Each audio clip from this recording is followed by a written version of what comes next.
was a good kid, man. I got messed around in life. Tried, convicted, and sentenced to die for a crime I did not do. All before my 18th birthday. I spent 28 years in prison. 3 years on death row.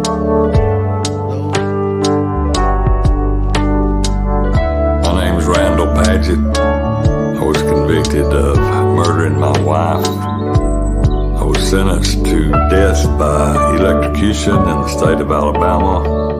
I thought, well, I'm innocent. I'll be fine. But I wasn't fine.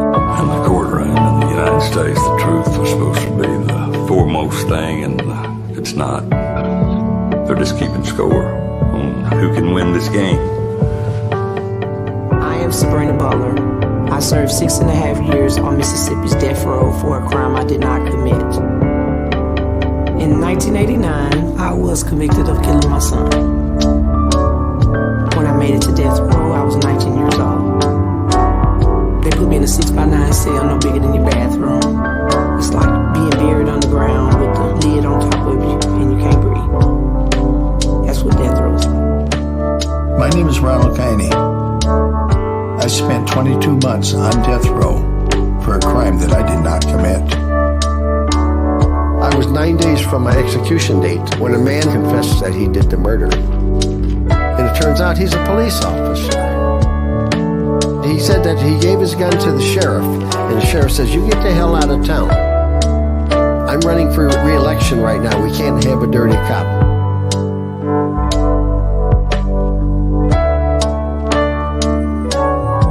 My name is Kerry Drinkard. I was arrested and convicted of a robbery murder. I spent almost 6 years on death row in Alabama for a crime I didn't commit.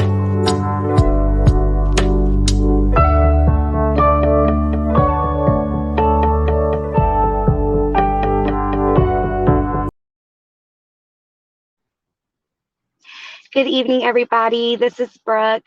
I apologize. We've had some technical difficulties with our host, so I will be with you guys for a while tonight. First, I would like to thank all of the speakers from this event. It has been amazing hearing your stories and also getting to hear your knowledge and providing us with more information on wrongful convictions. Tonight, our first speaker will be Mr. Herman Lindsey. Herman Lindsey was sent to Florida's death row in 2006 for robbery and murder of Fort Lauderdale pawn shop owner Joanne Mazzello back in 1994. In a unanimous verdict, the Florida Supreme Court ruled in July 2009 that there wasn't enough evidence to find Herman guilty of anything, much less sentence him to death, and that he did not receive a fair trial. Herman was exonerated in 2009 after spending 3 years on Florida's death row. Herman became the 135th person to be exonerated from death row since the death penalty was reinstated in the U.S., and the 23rd person to be exonerated from Florida's death row. Florida has the highest rate of exonerations from death row of any state in the nation. He currently resides in Florida, where he works with at-risk youth. Herman is on the board of Witness to Innocence and also speaks across the U.S. and in Belgium. I do have a short clip of Mr. Herman, and I want to also thank Witness to Innocence for these video clips. The day that I heard the judge say, "We, the people, sentence you to die by lethal injection," I couldn't understand. How can I be sentenced to death for something I didn't do? I've been released from death row since 2009. When you get exonerated, you're very limited to what you can do. Why can't I get a job? Why can't I not rent an Airbnb if I want to take my family on a vacation? When they do the background check, it still shows up, even though it shows that I was exonerated later. When they put it on our record, they should be able to take it off. But I'm a strong believer that what happened in the past is the past. Rehabilitation does exist. It's gonna take some work, but it's giving a person a second chance. Since I've been exonerated, I get my real joy from speaking about wrongful convictions and making changes to the system.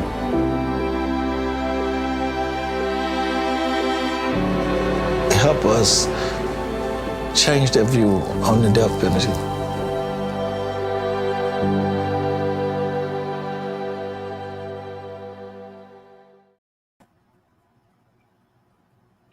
Hi, Mr. Lindsey. Thank you for being with us tonight. Thank you for having us. Could you tell us a little bit about your story, what happened with you and your case? Back in 1994, a pawn shop was robbed and a lady was killed. The detective came to me not as a person, as a suspect, but as a person that may have knowledge of it because my godbrother was involved in. They believe my godbrother was involved.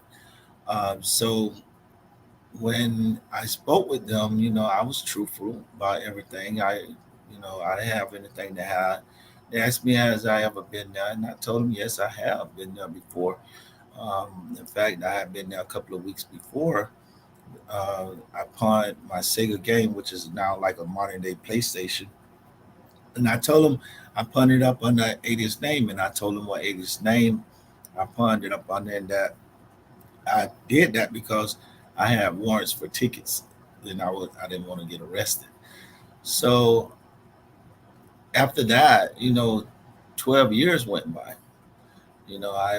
I had took a polygraph test, everything, and passed it. 12 years went by, and in 2005, 2006, a new detective, took over the case and decided that he wanted to prosecute. So he came to me, and I didn't think nothing of it. Like I was a suspect or anything. He came to me and he was asking me questions about what I had said to the police 12 years ago, but a lot of it I couldn't remember back because it's like I can't remember what I did 2 days ago. So 12 years ago was very hard for me to do. And I turned around and I told him, I say, for the questions that I wasn't sure about, I said, I'm not sure. And the ones I didn't remember, I don't really remember. So I didn't try to throw off a different answer or or anything like that or malinger. I just was answering it truthfully. I don't remember. But the detective found that suspicious and went to the Broward County and got a grand jury indictment.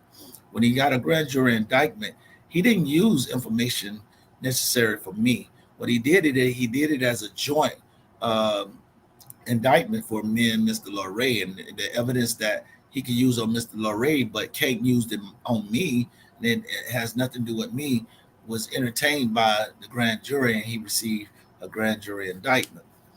On March 18th, I think it was, in 2006, they came and arrested me.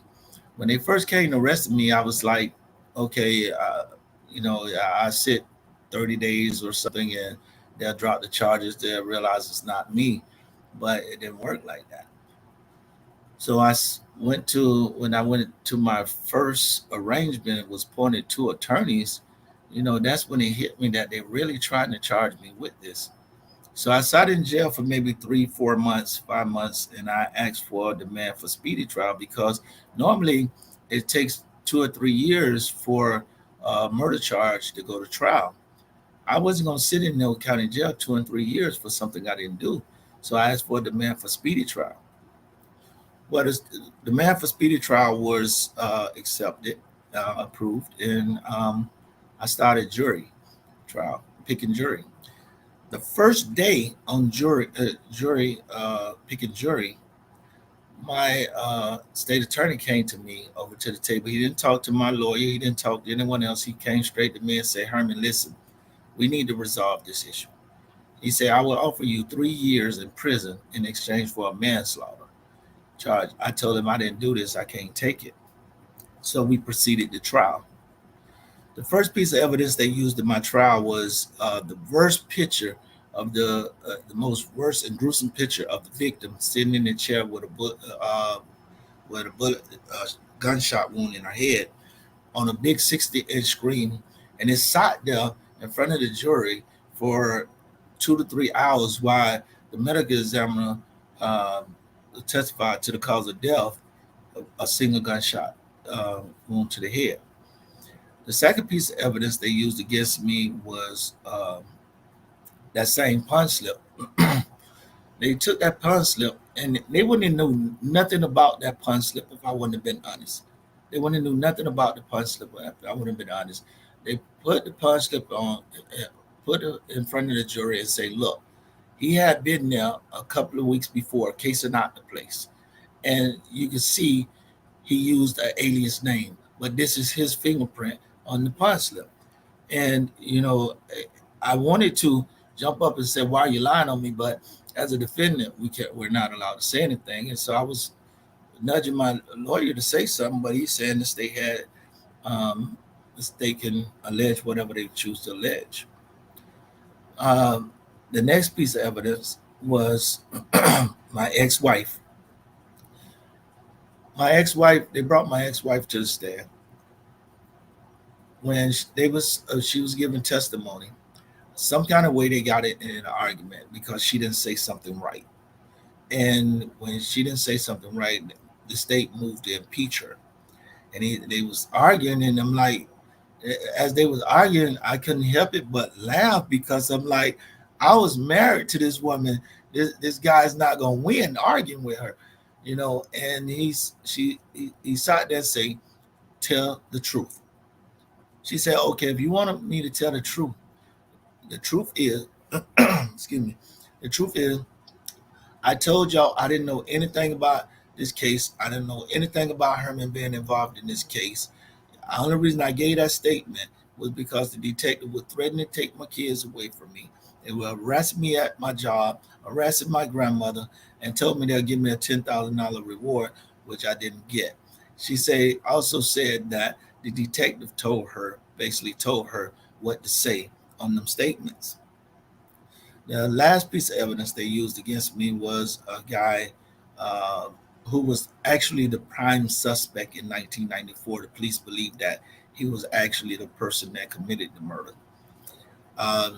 Throughout the years of the investigation, from reading the reports, they went to this same guy like over the years, numerous of times each year. And he was always saying he didn't know anything about this case. He didn't know anything about this case. When the new detective took over the case, now all of a sudden he says, oh, I remember that.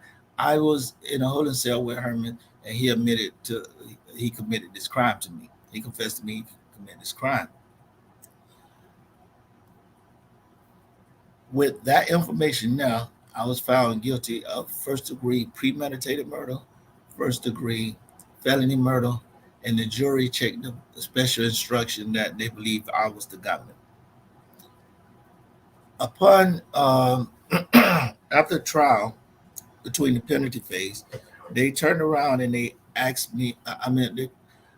Two things happened.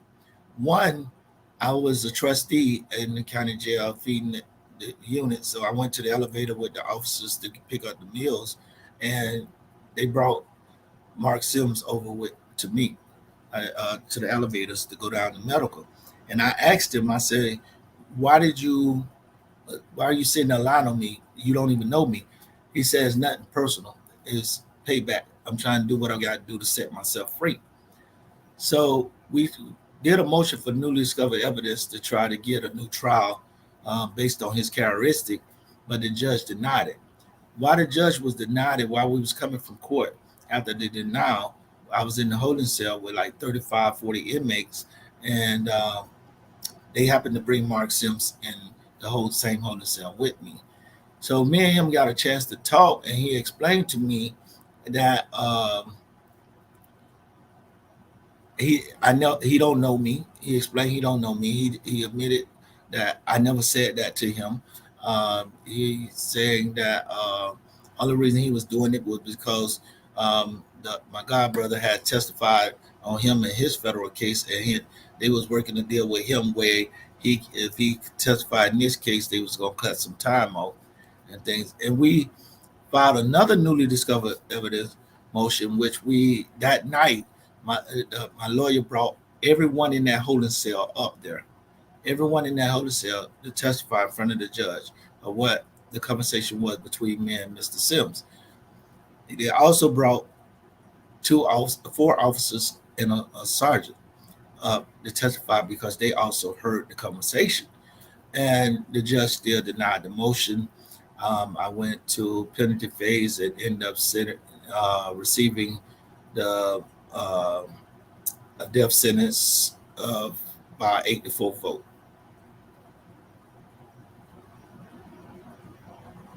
You on mute.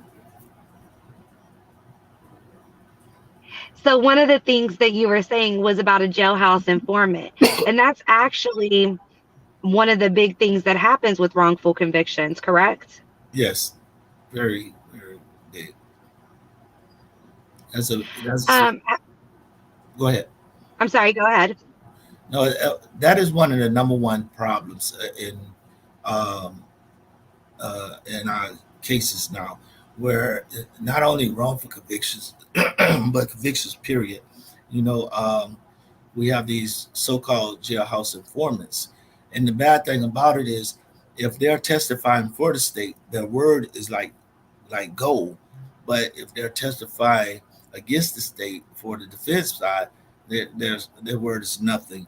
And that's one of the things the Florida Supreme Court addressed it in my case, where here it is. We had sworn officers testifying to what they heard him say, that he didn't know me, that I never committed this, and the judge still denied the motion and still didn't grant a judgment of acquittal. So it was like, how can you take a jailhouse snitch word over people that was sworn to protect and hold the law? Right. And one of the other problems with wrongful convictions is witness IDs. A lot of times they're incorrect and they pick the wrong person. Do you have any information like on like a 6-pack lineup and stuff? Well, that's the thing. I had I'm exonerated 2023. The 24th exoneree down here in Florida was Seth Vanelliver. Seth Vanelliver had 6 trials every time. And in that case, that the person that committed the crime had a mask on. And they went by what someone who was afraid and thought they was being put in to say that was actually Self, when it wasn't. You cannot, no way to identify that person with a mask completely on. And sometimes they say, okay, since a person know you, they know your walk, they know that, but they could be mistaken. It's a lot of times we walk down the street and we think, oh, that's Bob right there. But then we turn around and look at the person's face. It's not actually Bob. So you can't go by the actions of how a person walk or things like that. And that is a big problem here in our justice system. But I believe that the number one problem in our justice system is that I don't think people understand the importance of being a juror. Because if you look at our system has never wrongfully convicted anyone. It's the jury that comes back with the decision of guilty or not guilty. It's the jury that comes back with the decision whether you get life in prison or whether you get death. And most of the people that's sitting in jury duty, they don't want to sit there in jury duty. They don't want to be there, And then the defense is already prejudiced because majority of all the people are stricken by the state that would probably pay attention to the case. So they want to pick the ones that don't really want to be there or sleepy or this and that way. They can say whatever they want to say and they're not challenged. And jurors, people that's on the jury need to understand they have the right to question evidence. If they question the evidence of a jailhouse snitch, the credibility, reasons why, if they pay attention, like my lawyer brought out the attention that he was working to get a deal and that he was the prime suspect in the case. so he has motive to lie, but the jury didn't take that so seriously. It's like they taking what the state attorney is saying and saying, okay, we'll go from there. But I think the number one thing that we need to focus on now, and I try to do this, is educating people to understand it's very important to be on the jury, because if you're on the jury, you're judging somebody's life. And if you turn around and come with the wrong verdict, I mean, how would you feel as on a jury, and then you turn around and find out that I was innocent, that I should have never even been convicted, that y'all got it wrong, and just suppose I would have been executed, and then you found this out later? How would you feel when you could have just took time out to actually observe the evidence in court? And then this prosecutor misconduct, our misidentification, all these errors that we're having in our justice system. The jury should, if they're educated and understand that about these things, then guess what? They can identify them with these things when they're on jury duty, and they can turn around and question that very instance, write a letter to the judge and question that action, and we'll have less wrongful convictions. Now, I was wondering, how did you feel when you were found guilty and you heard that they were sentencing you to death? I was like, no, man. I mean, I walked around for a while like a zombie, man, because I couldn't believe it. I'm like, how can this happen? I didn't do this, and then to be sentenced to die. I really didn't know anything about the death penalty or executions before I got into this. But, when I got into it and I'm learning that they're trying to kill me, when that verdict came down, how, why? And everybody that was in my courtroom following the case, they was in disbelief. They was really in disbelief when the jury came back with it guilty. I heard a couple of people say, how, and I mean, I was numb. And then when I was going through the appeal process, I didn't have no faith in the justice system, because here it is. This is the same justice system that convicted me, but God blessed me where on direct appeal, after being on death row 18 months, that the Florida Supreme Court came back with a verdict where all 7 judges ruled that I should have never even been convicted.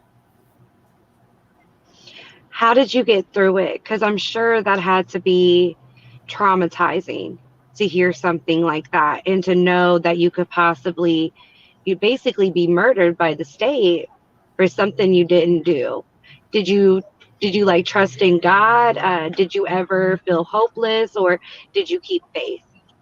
I had a bunch of mixed feelings, and I'm telling you, I'm still screwed up in the head behind it. I used to have the dream that I was in some kind of story or something, and I read books and put myself in their books to get to sleep and things.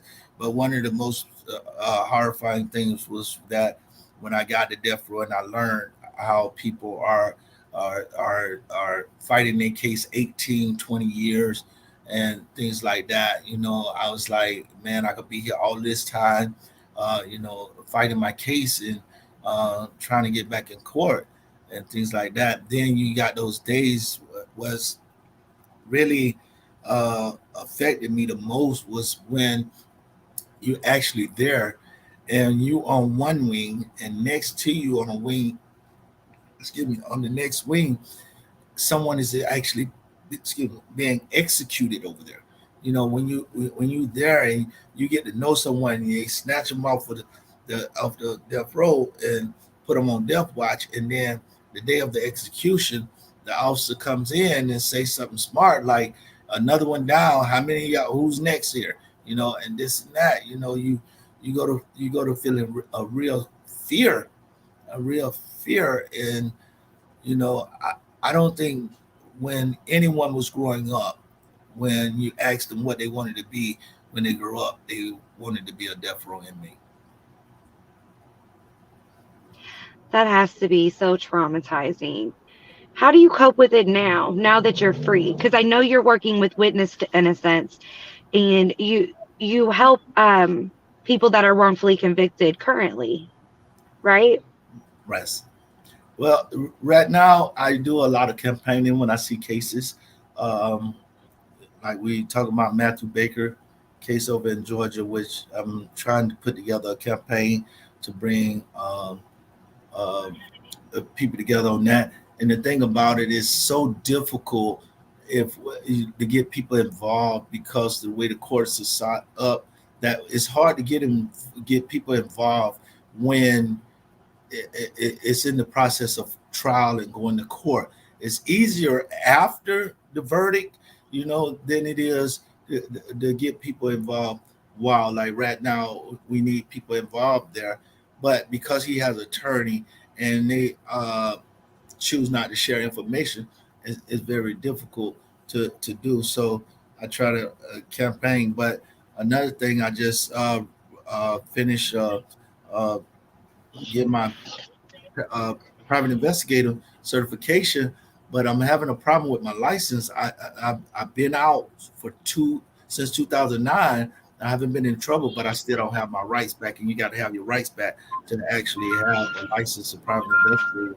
And I'm working with a new college in Miami for mitigation litigation to help investigate and um, uh, prepare post conviction to help those that's on death row. Well, thank you so much, Mr. Lindsey, for being with us tonight. And I will be bringing you back on the screen later for question and answer. I'm sorry. So if you have any questions for Mr. Lindsey, please put it in the comments so we can definitely ask him during the question and answer portion. I also would like to bring on our host. She is on here now. So Ms. Londa, I am going to bring you up on the screen. Hi. And you look great tonight. I am going to jump off this screen and I am going to let you introduce our next guest. All right. Thank you, Brooke. Hi, everyone. Thank you guys for joining us tonight. Next up, we have Miss Francetta Mays. She is a pastor, a producer, host of Flipping the Script, and criminal justice chair for the NAACP Tulsa chapter. She is here to discuss the case of Prentice Ponds out of Oklahoma. Prentice was wrongfully convicted of robbery and insurance fraud and sentenced to life plus 25 years in prison. This is a case that I'm impartial to. This is the most ludicrous case out of Oklahoma. I can't even speak on this case without getting upset and emotional because it's flat out ridiculous. It speaks for itself. But Ms. Mays, I'm going to let you have the floor. All right. Thank you, Yolanda. Thank you, Brooke. And thank you to all of you warriors that's out here fighting this fight. I'm new to the game, you guys. And all I can tell you is that upon entry into the understanding of what's happening, especially here in Oklahoma with the judicial system, because I wasn't a part of that. I was focused on taking care of my family. When I met Mr. Ponds or spoke with him in, I believe it was April or May, I then cried for 3 days. I cried and I just prayed because when I was speaking with him and he was giving me the information, he said, Miss Mays, I'm so tired of telling this story. So I want to just jump right in because I want to be very mindful of time. And I want to make sure we have time to ensure that Mr. Ponds' case is heard thoroughly. So this is the way it went.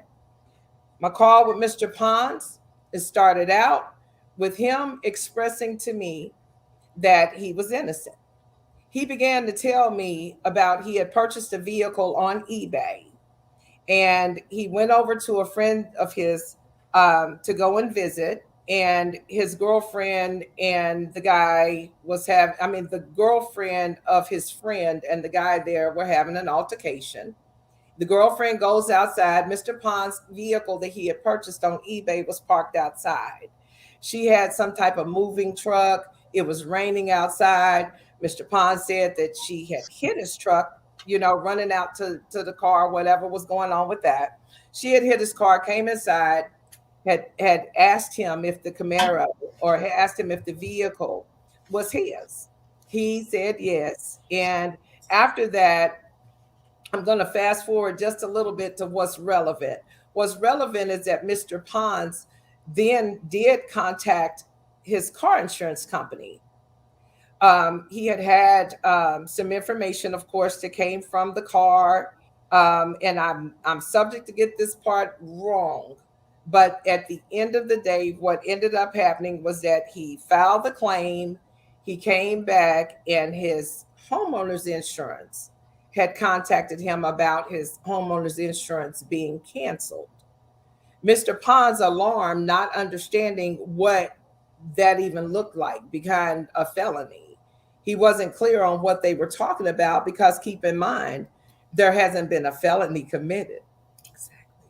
So when Mr. Ponds then has the day, when the day came when Mr. Ponds and the adjuster was scheduled to meet up, Mr. Ponds says the adjuster came to his home. He was late.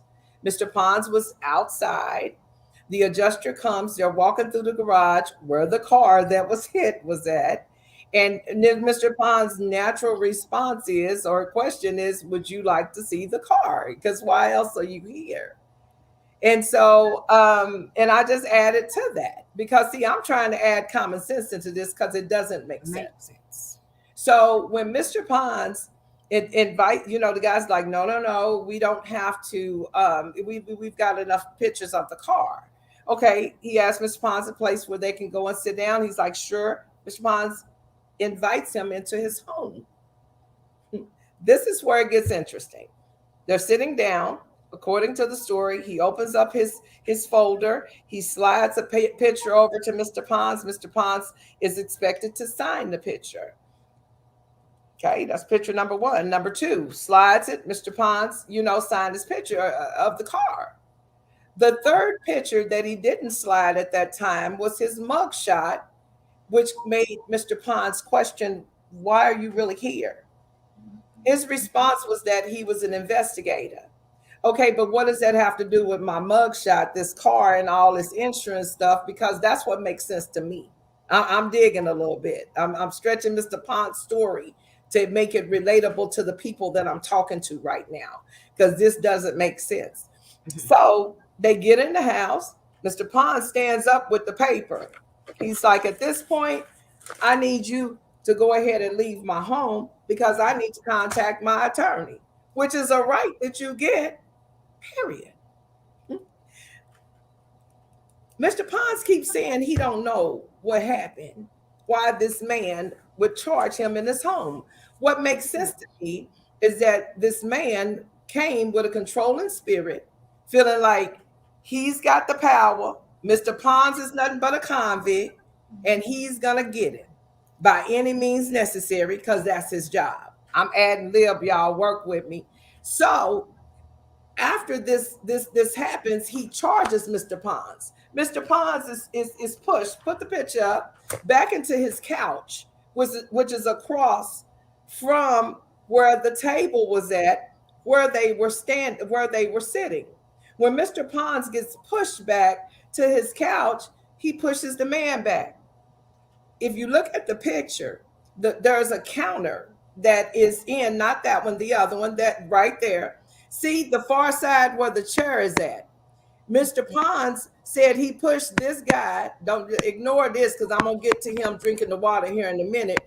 But the far edge closest to the chair, that's where Mr. Ponds said that on the other side is his couch. When he pushed this guy, he pushed him and he was down here by the corner of this cabinet. Well, at this point, you think he'd retreat if he had the right motive. He didn't retreat. He charged at Mr. Ponds again. Mr. Ponds not knowing what's going on because he in his house. He don't know what's happening. He then came and he brought this piece of paper. And now you coming at me again. Mr. Ponds, boom, boom, boom, hit him 3 times. When he saw blood, because see, if you want to talk about what a black man would normally do, a black man would have been stomping, kicking, and wouldn't have stopped there because you're in my home and you're violating and disrespecting me. Mr. Ponds made a statement that he saw 3 times. He hit him 3 times. He saw blood. He said, Miss Mays, I stopped. Mm-hmm. I pushed my alarm. I pushed the alarm in my home. I contacted the police. I told them to send the police. They asked if you okay. No, whatever. I don't know. I might be, don't, y'all don't major in the small stuff, because right now I'm getting ready to take you to the next part. Mr. Ponds goes, that water that man's drinking, that came out of Mr. Ponds' refrigerator. This is the guy they said was kidnapped. Okay, so let's fast forward. Mr. Ponds gives him the paper towels, gives him the water that he's standing there drinking. They came out on the scene when the police got there. Now, what the police says when they get there is that both of them assaulted each other. That's fair enough. Okay, we good with that, right? 4 months later. Oh, wait a minute, I'm missing something. Mr. Ponds, what he did after he gave him the water, he called his cousin, who's a very good friend of his. They close like brothers. Mr. Ponds said, Miss Mays, I thank God that I made that phone call, because he said to me, man, you better get off this phone and go take some pictures of the crime scene. So see, this is why we got these pictures, because the police came and said both of y'all got assault and they left.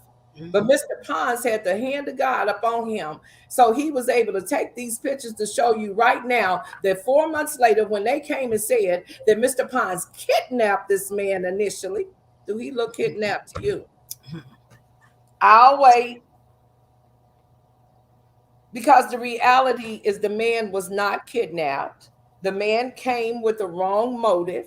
The man came thinking that because he had a title, he could come in and bogart his way and make a situation happen that he wanted to happen, whatever that was. Sense of empowerment, whatever that was, something happened, and it was not Mr. Ponds' fault. Taxpaying citizen Mr. Ponds was in his home. Let's break it down. He was in his home. Let's show the picture of what they said Mr. Ponds robbed this man of, his merchandise. Okay, now y'all help me figure this out, because I'm still confused. The man that was just drinking the water, that bag that's down there, that's the bag they said Mr. Ponds, because they did charge him with kidnapping and robbery initially. I need y'all to wrap y'all head around that, because they didn't know Mr. Ponds had the pictures. These are the pictures. Those stains on the floor, that's his blood. This is after the altercation. So when the police came, why did the man say that he robbed me, he kidnapped me, he forced me to stay? Why didn't Mr. Ponds get arrested that day for kidnapping? Why didn't he get arrested that day for robbery? See, y'all, I don't know. I'm confused. And so the next thing that I view is what common sense is not always common. But what makes sense to me is that when Mr. Ponds went to court and they started talking about Steve Langford or whoever this person is, over the insurance commissioner, and now we've got the judge that used to work for the insurance commission, and now we got Mr. Ponds being told that he couldn't put his evidence in, and he had to work it out in court. Work it out from the penitentiary. Well, no, we're not going to take your pictures while you're a free man. We're going to kidnap you in the Oklahoma prison system and make you fight your way out until you run out of resources or something. And I don't know right now. I think we'll take another 18 months to decide if we're going to hear your case. And even though it's been 5 years already, you're sitting there as an innocent man. And I don't know who has the skeleton key to unlock this door, but that's what started the fire in me. And like I told Mr. Ponds, thank you.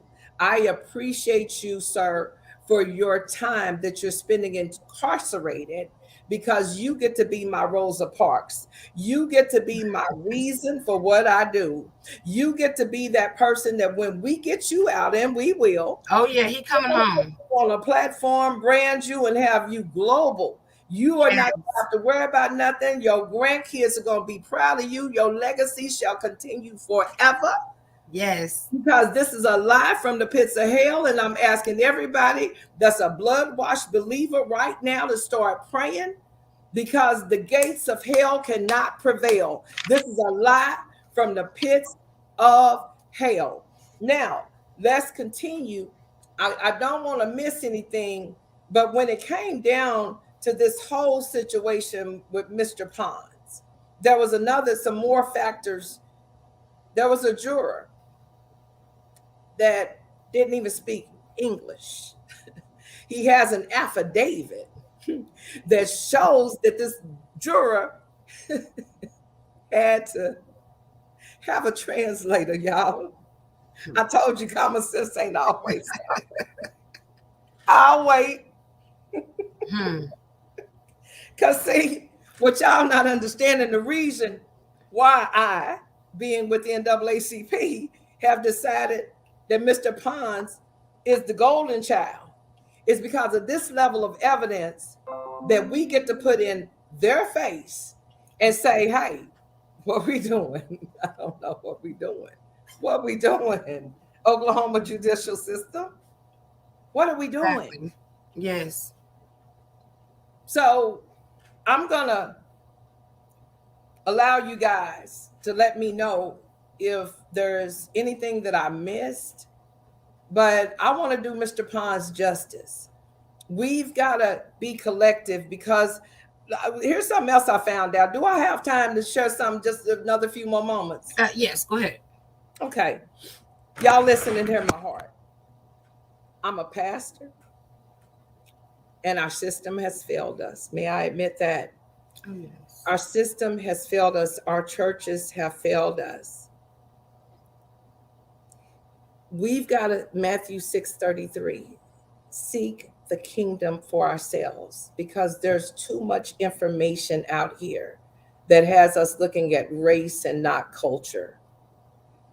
And this is creating a whole issue that is making us look at something that is really not there.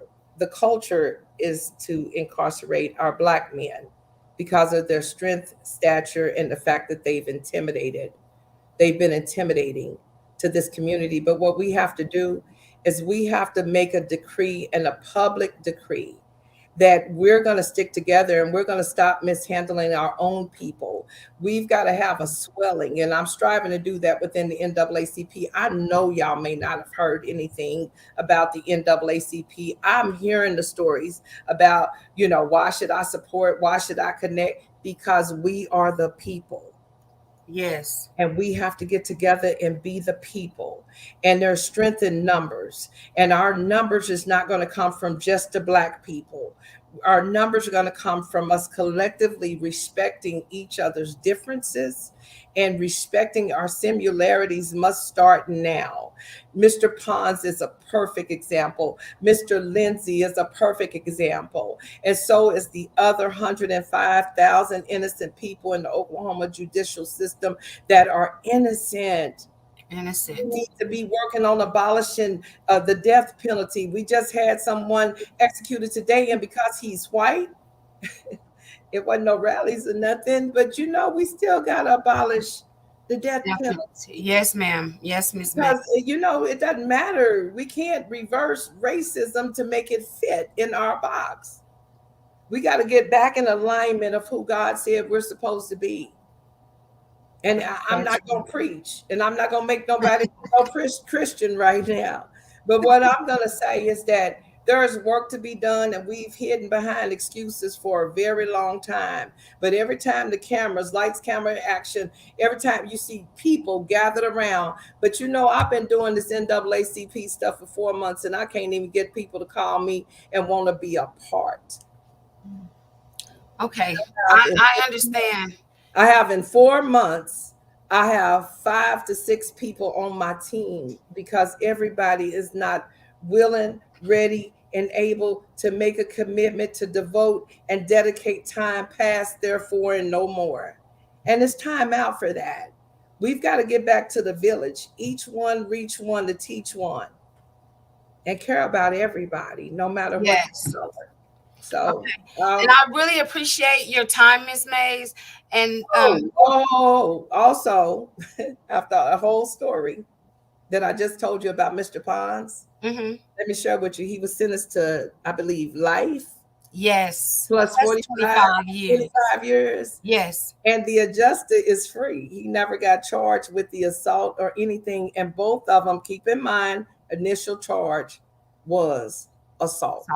Yes. And we'll bring you back on the screen after everyone's through for questions and answers. And I also would like to remind everyone to please like and share the video. And I want to let everyone know that on March the 26th, 2022, we will be holding a rally for Prentice Ponds in Tulsa. If you follow the National Coalition, the National Plus Coalition page, the information will be on there. Also on my Facebook page, which is under Yolanda Washington, or on Google under Glorious Angels Blessings on Wheels. Next up, we will be hearing from Karen Johnson. She is a member of the CADBI, the Coalition to End Death by Incarceration, and the Ichipod chapter, It Could Happen to You. She's also the coordinating liaison for Right and Wrong Coalition. She is here to discuss Brian Parnell, who was wrongfully convicted of second-degree murder and is still fighting for freedom in Pennsylvania. And right now, we're going to have a short video from Brian. Hello, my name is Brian Parnell. I'm a 49-year-old serving a life sentence for the murder of Constantinos Boyas, a man I've never met in my life. On September 18, 2001, while I was serving in school, attending school for automotive service, I was arrested and charged with this crime. None of the evidence added up to support my charging or my conviction. I am actually innocent. The actual DNA of the assailant doesn't match me. And I truly deserve a second chance at freedom, or a chance at freedom.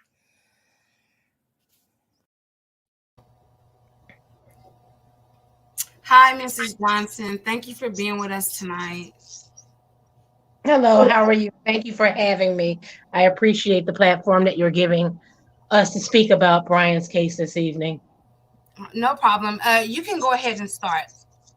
Okay, and as Brian said in the video, he was convicted of a murder and charged with second-degree murder.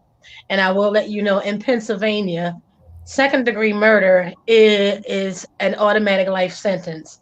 Whether you're an accomplice, whether you helped do anything, what your second degree is a mandatory life sentence in Pennsylvania, and that, for one, is a horrible thing. But as Brian said, there was a murder in 1997 of a local businessman in a suburb of Philadelphia, which was about 45 minutes away from Brian's home. There was a murder, and it was a cold case for 4 years. Brian, so they claimed they found 2 partial fingerprints, and that they matched Brian. So upon later learning, we found out that that they did have another hit of someone who they never questioned, and they never bothered about, bringing them in for anything. And they continued to look for someone to match these prints. And about 4 years later, the so-called detective, who was a so-called fingerprint expert, he took it to a fingerprint conference all the way in Miami, Florida. And apparently, but it went undocumented. He didn't. There was no chain of custody even taking these prints to this conference. And apparently gave it to someone, an unknown and still unnamed technician. And that next morning called him and said, "Hey, I got your match." And this is what he said, that it came back to be Brian. But apparently he looked at him and he decided that, okay, this is a match. But we later also found out there were several other 26 or so more other possible matches, because it was a partial fingerprint.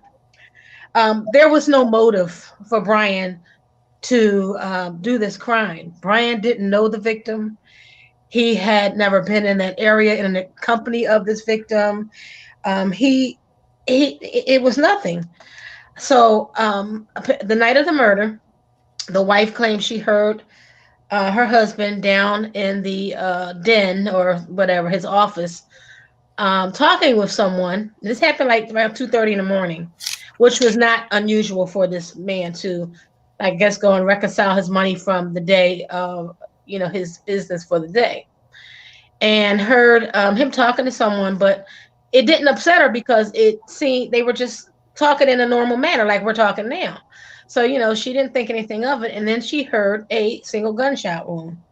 Went downstairs and, oh, Brian's calling me now.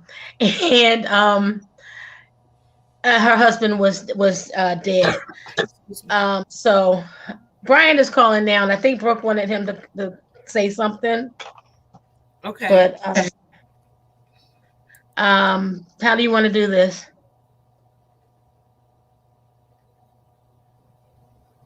Hello? Brooke, did she ask you to bring him on? Well, he can't come on. You can hear him. Okay, we can listen to him if he wants to speak. That's fine. Okay, hold on. I'm getting ready to get him on now.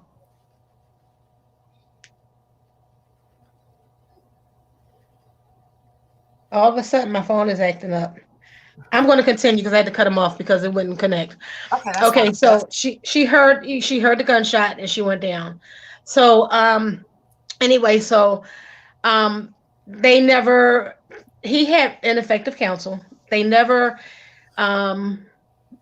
brought anyone in to look at the fingerprints. Brian only had technically a 1-day trial in this cold case. And the second day, they deliberated for less than 45 minutes. We came back with a guilty verdict. But he had ineffective counsel where they never called in any of his alibi witnesses, which he had several, because Brian was hurt. He had hurt his ankle playing basketball. And he was with his cousins, his former girlfriend. And he's calling again. I'm so sorry. And so they were his alibi witnesses. And they were never called. They sat at court all day long and they never called them in to testify. Had the jury heard his alibi witnesses, that Brian wouldn't have been in for 20 years so far. And I'm trying to get him in here. So I'm going to let Brian kind of continue the story. I'm after your alibi witnesses, and you can continue from there. Go, Brian. How you doing? I'm Brian Parnell, and I'll try to pick up. I didn't get to hear what she was speaking about, but as far as alibi witnesses, the night of the incident that I'm falsely accused for, I was with my cousin Maurice from Baltimore, who was visiting me in Philadelphia. I was with Lakeisha Johnson, who was my youngest son, but we didn't have children at the time. Her sister Jovita Johnson was there with my cousin. And we basically was pretty much watching TV, playing cards, and just, chilling. I had a sprained ankle at the time, and I was on crutches. And that night, I specifically, remember, because I had a very, very early appointment the next morning at a probation for, stolen auto, that I left my cousin and his, Keisha's sister, Jovita Johnson, downstairs, and me and Keisha went upstairs, and I went to bed early that night. It was like 12:30, 1 o'clock in the morning, but I knew I had to get up early the next morning. But as far as that goes, I gave this to Ronald Joseph, who was my trial attorney, to Tariq Shabazz, who also was a trial attorney, and Gerald Mark Austin, who also was a part of Tariq Shabazz's little law firm. And none of them contacted anybody that was my alibi witnesses, not even appellant attorneys years after the fact either. But I was pushing the issue, and it was like going on deaf ears. And it's like nobody wanted to hear from me. Nobody wanted to hear from my alibi witnesses. I had family members that have, very, very credible proof that I was on crutches before the crime took place, during the crime, and after the crime. day of the crime, I had an appointment with a probation officer. I was on a year's probation for stolen auto. He documented that I came in on time and on crutches. And the guy named was Steve Miller, but Kenneth Kahn was the actual supervisor there that saw me. He thought I was, running game. He made me take off the ace bandage that I had. He actually looked at my ankle. And the first thing he said was, "Oh my God, how you walking on that?" And he wrote down that I appeared on crutches. At my trial, the prosecutor called him, stipulated that he was allowed to testify that I was on crutches, but he wasn't allowed to say anything about the nature of the visit that I was there for at his office or what I was doing there, period. All he was allowed to say is, yeah, he was on crutches. And that's it.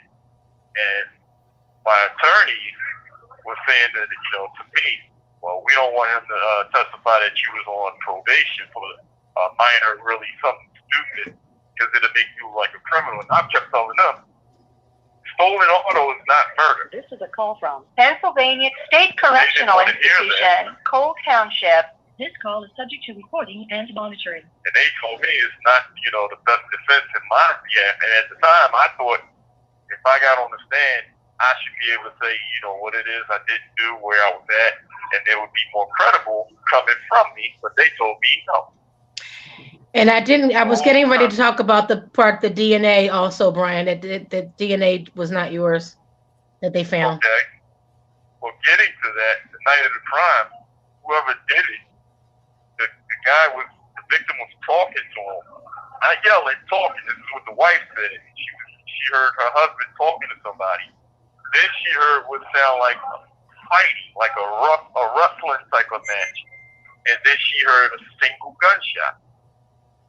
Then she heard her front door open and the screen door close and the person running away from the house.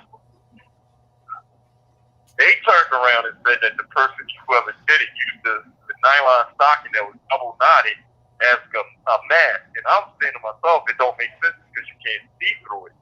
But what I believe is, people put stocking caps on their hair for waves or whatever, and they have a hat on with it. That's what I believe this person had, because whoever did it got into a fight or a scuffle with the victim. He pulled off the hat and the nylon stocking as he got shot, and the person left. They tested me and everybody that was affiliated with me when I was in the county. They was putting people on I would put like guys in my family that wanted to come see me. Next thing you know, they would get a subpoena to come in and give their DNA up for DNA testing for the hair in the man. It exonerates me completely. It didn't match me, and it didn't match my cousin who had to go through litigations with it. When I put my cousin Derek on my business list, they made a big deal about him. They made a big deal about my uncle, and it didn't mention nobody. This is a call from Pennsylvania State Correctional Institution, Cole Township. This call is subject to recording and monitoring. So years after that, I kept pushing the issue to prove my innocence. So what I did was petition for a touch DNA when that came out, and that rendered no DNA on the partial fingerprint, which was found on a window screen in the midst of pretty much a rainstorm, heavy rainfall.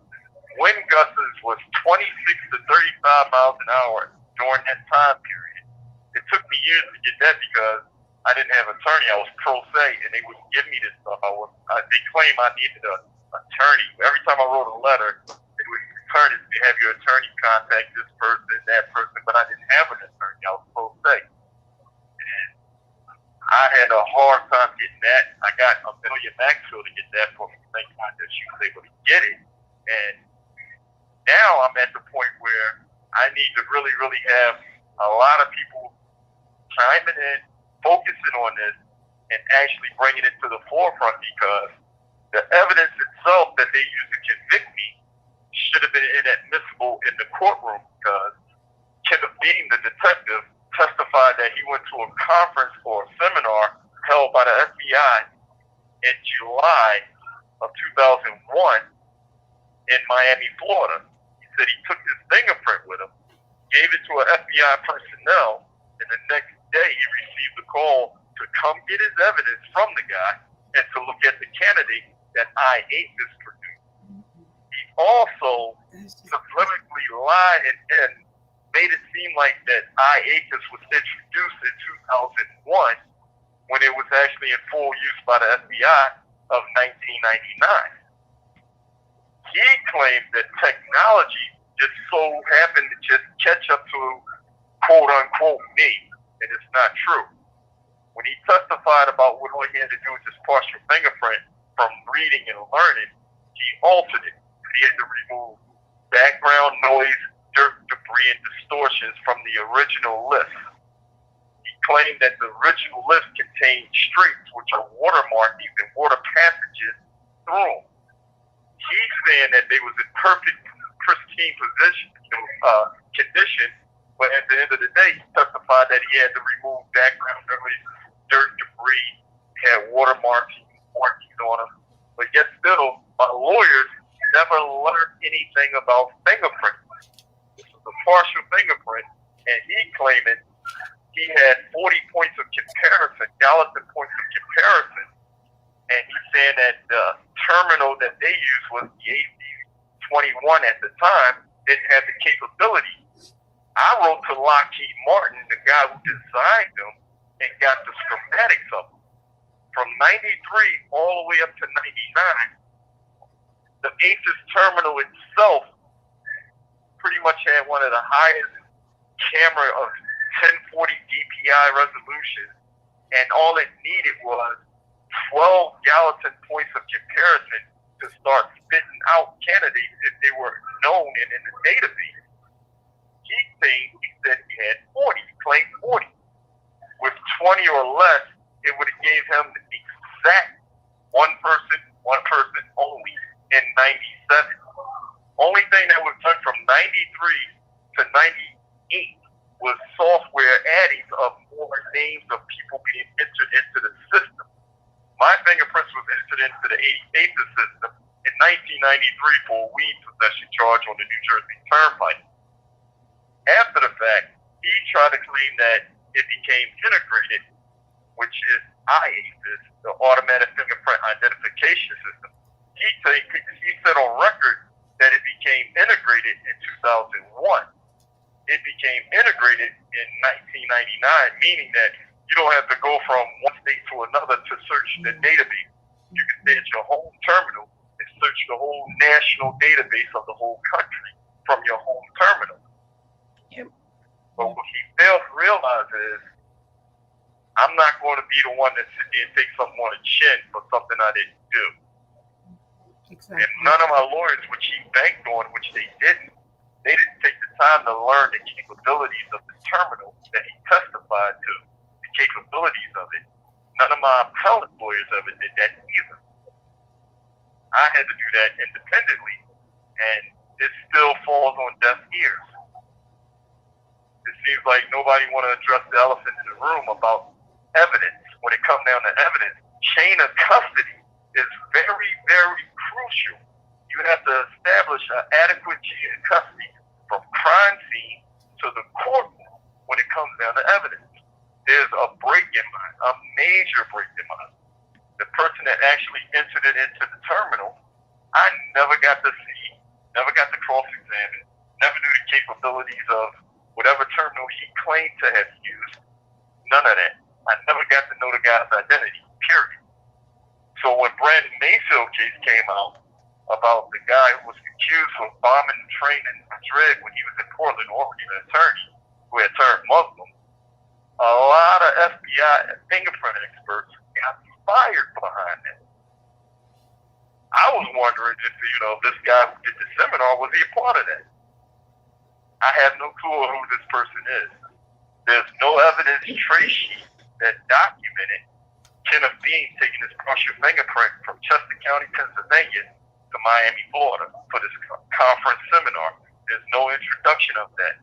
So when I was looking at that aspect of it, back in 2009, I tried to file a petition to get that, and they tried to throw a boilerplate look like itinerary of the events that was supposed to be planned around it. But none of this was done at trial, and none of my appellate lawyers brought it to the forefront.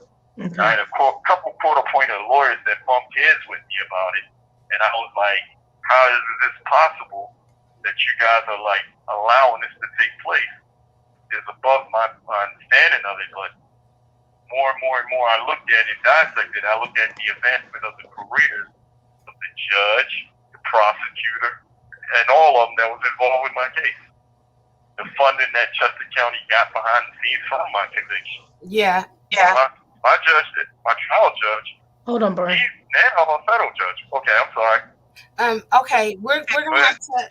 I want to thank you for sharing your story with us, and we're gonna bring you guys back on screen. We'll bring you back on screen, Ms. Johnson, at the end of the segment for questions, and okay.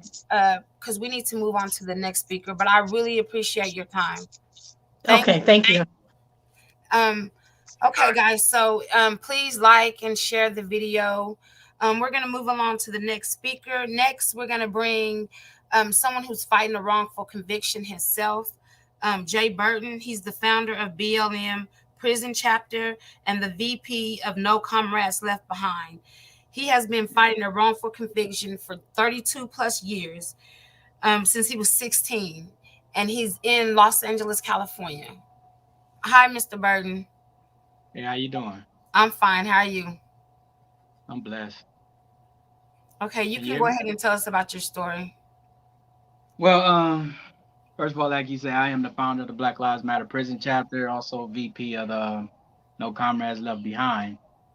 I'm also involved in some things that deals with the hunger strikes that goes on with these prison systems. So I'll come back to that later on.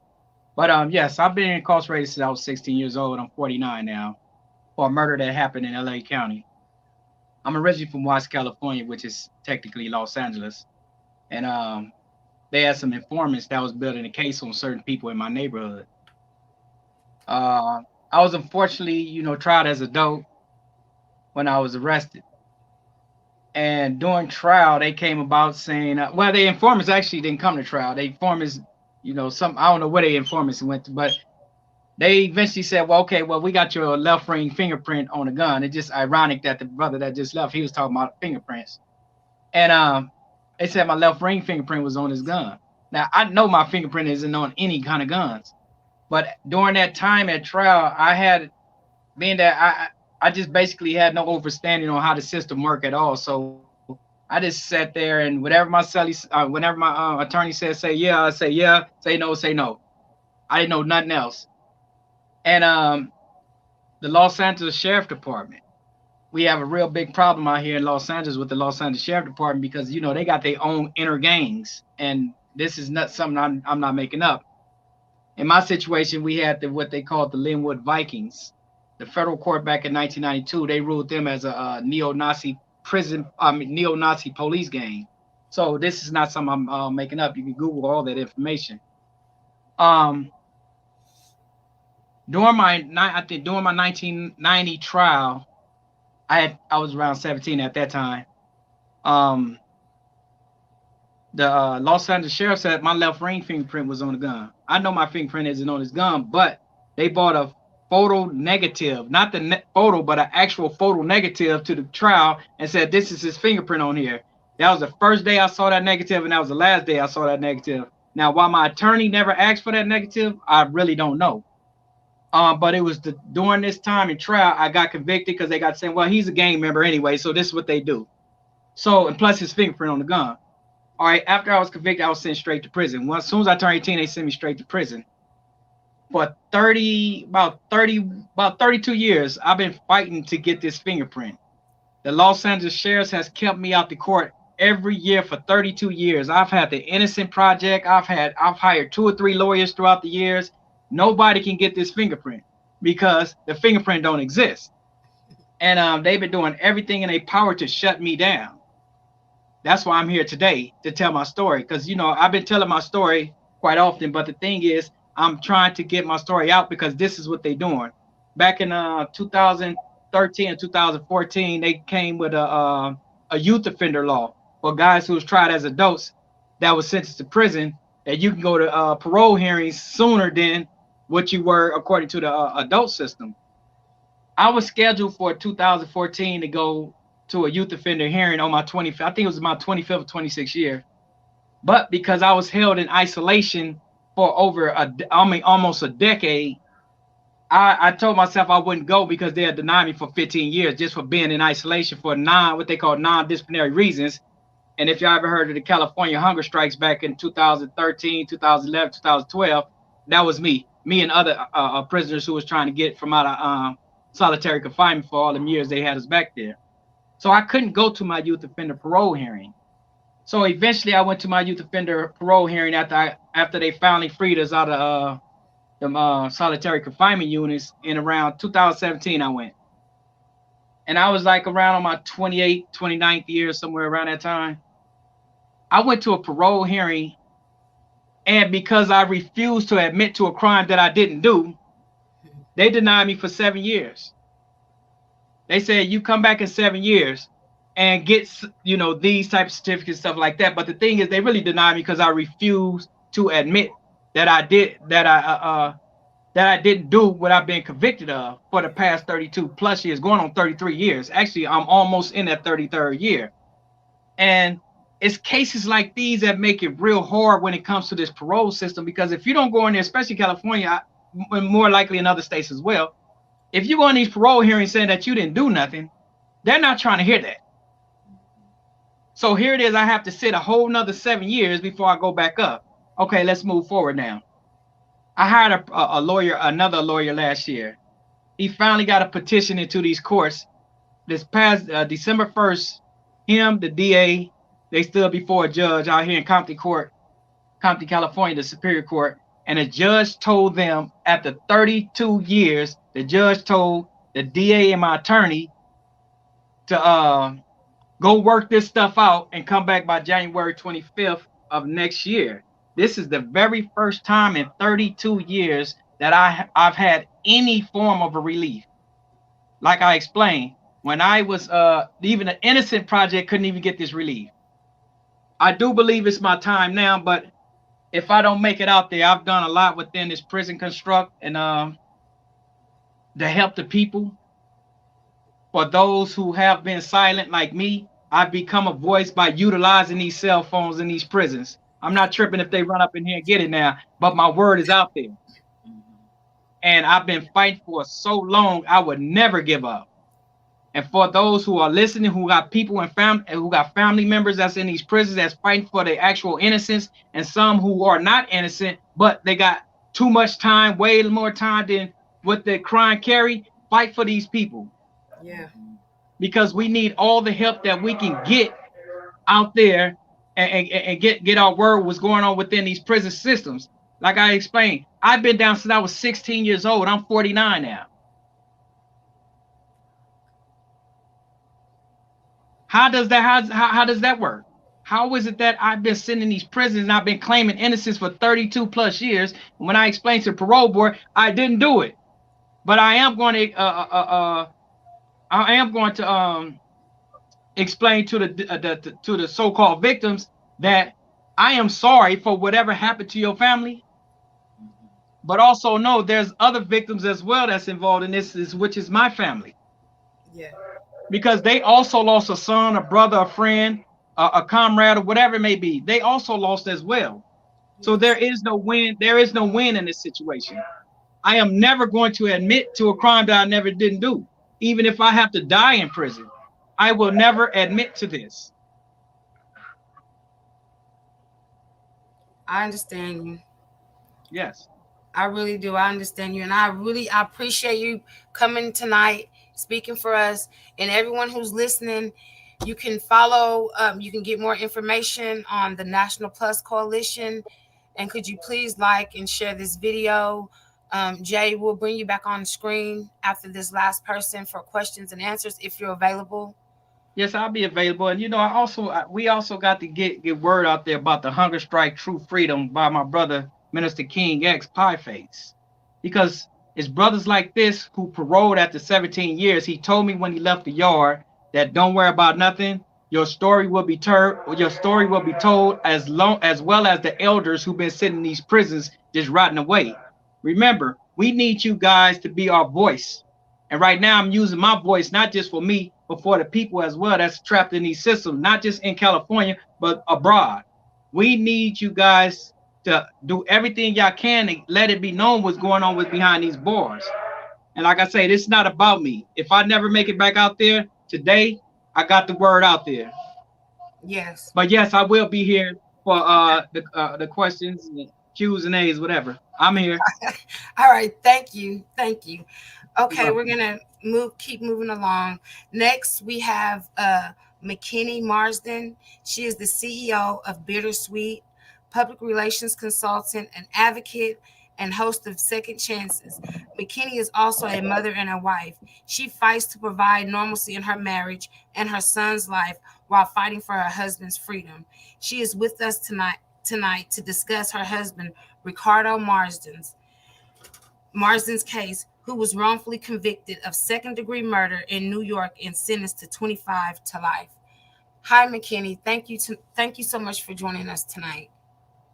Thank you for having me on here. I'm kind of limited on what I can say, but I do have a video that I want to show you guys from our attorney, and then I'll just say my piece on that after. So if you can play that. Now, what we have to do is actually frame this scenario for everybody that's watching this video. At the time, Ricardo Marsden was 17 years old and is in her 40s. His 40s. These were grown adults that were having an affair, was married. Ricardo Marsden being dragged into this scenario doesn't make any sense. And specifically, Ricardo Marsden has always claimed that he doesn't ever remember meeting and having a relationship. So we have to frame Ricardo Marsden now becoming the target based upon whose husband threatened to kill not too long before was found dead. So this is how you have to frame how Ricardo Marsden comes into the picture in this case. January 5th, 2007, Ricky, as we call him, was out celebrating. He had just turned 18, had been out drinking. He's held for 24 hours in Queens before he's released on his own recognizance from Queens Criminal Court with a DUI. He's picked up immediately by Nassau homicide detectives. After he's already now been in police custody because he had been arrested the day before for 24 hours, he's interrogated immediately. Over 30 hours now he's in police custody. He's interrogated for 7 hours, 4 or 5 hours before he allegedly makes inculpatory statements. He's interviewed again by another detective and again makes more inculpatory statements. None of them are signed. There is no written statement from Ricky Marsden. A homicide detective actually told the district attorney's office that they were interviewing Ricky Marsden. The DA that was on this case wanted to video record Ricky Marsden's statement. The police actually refused the district attorney in Nassau County. And why this is important is even the police officers at trial said that they didn't believe any of Ricardo Marsden's statements. He gave 6 or 7 different statements. Not only that, but the forensics evidence didn't match with what Ricardo Marsden's statements were. There was a violent struggle before he was shot. After a struggle and a chase. You don't have any forensics that links Ricardo Marsden to the scene. No fingerprints, nothing, no DNA. One of the statements that he made of the many that the police all said were false, still used against him at trial, was that his co-defendant was never found. Ricky allegedly says to the police, this person used an AR-15. The ballistics don't match an AR-15. They don't. Ricky Marsden couldn't describe the house, couldn't describe anything right. Police feed information to people. Read technique is a method that they use that has actually been barred in Europe. Read technique's own instructions. The physical evidence should corroborate the confession. The police didn't care. Ricky Marsden, it's an affidavit saying that he never gave a statement and that he was beaten by detectives and he ends up in the hospital. This is all the issue with regard to false confession. After Ricky Marsden is arrested for the murder, they interview again. And she gives another story saying that Ricky Marsden forced her to set people up. And how they get to this is cell phone records. Cell phone towers are inaccurate. Well, they put into the grand jury a forensic pathologist, testifies in the grand jury. His name is Dr. O'Reilly. He testifies in the grand jury that he conducted the autopsy. He says in the grand jury had been dead 1 to 2 days prior to the autopsy. That would put having been killed at 9:45 a.m. on the 5th, or maybe even 9:45 a.m. on the 4th. The cell phone at some point within that hour pinged off another cell tower. So there was a very narrow window of time. And then it gets even more narrow when you look at the cell calls.